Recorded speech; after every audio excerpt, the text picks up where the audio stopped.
Is voluntary socialism possible? The answer is unequivocally and without a doubt or any question, yes, voluntary socialism is possible. Now, before somebody says, now, wait a minute, I'm American, just hold on, okay? Give me a minute. There was a historical record of some early Christians. Let me share, now it's been a while since this happened. Let me kind of give you the story about these early Christians. It said that they were together, they're unified in heart and spirit. They had all things, and there's a key word there, in common. And they would sell their property and possessions and share them with all, as anyone may have need. Notice the word share there. When it says they would share, it was not mandated by an outside entity. It was an overflow of the heart. That's not natural for us to share. Let's be honest. When we're children, it's our hard wiring. We like things to be ours. What's one of the very first things that a child learns? What's one of the very first words? Mine. We like to hold these things. There was a 38 Special song back in the day that said, hold on loosely. In other words, don't cling to something so tightly that that thing ends up having us instead of us having that thing. But seriously, it's not like the early church leaders, we call them the apostles, were browbeating the congregation. They weren't shaming them. They weren't, twisting their arms. It's a very organic, I love that word organic. It was a very organic reaction to an experience that these believers had. They had Jesus, they had the Holy Spirit, and something changed within them where they thought, you know what?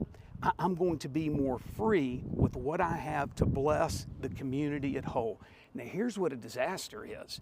A disaster is, in our day, and actually for the last 2,000 years, it's not worked one time, where an outside entity forces people to share. It misses the whole point.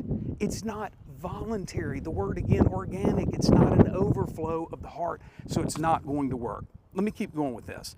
It says, and that was Acts chapter 2, Acts chapter 4. And the congregation of those who believed were of one heart and soul. Not one of them claimed that anything belonging to them was their own, but all things were common property to them. Today, people keep trying a utopian society that something out there can change my heart in here. It's almost like if we force a child over and over and you have to share, at some point that child has to grow up and say, you know what?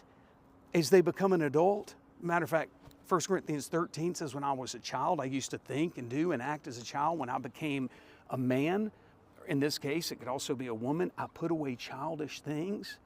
We just had these things. It's like, man, this is mine. I'm not going to share with anybody. And over time, it's like, you know what?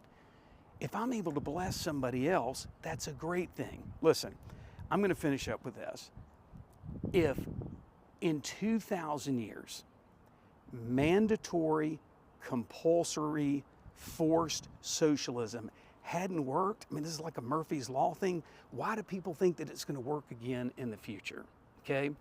Is there a common application with this? I'm not going to tell anybody what you need to do with the things that you have, but maybe within the Christian community, there's an opportunity for you to bless someone else and kind of practice this principle the way that you feel led to do so.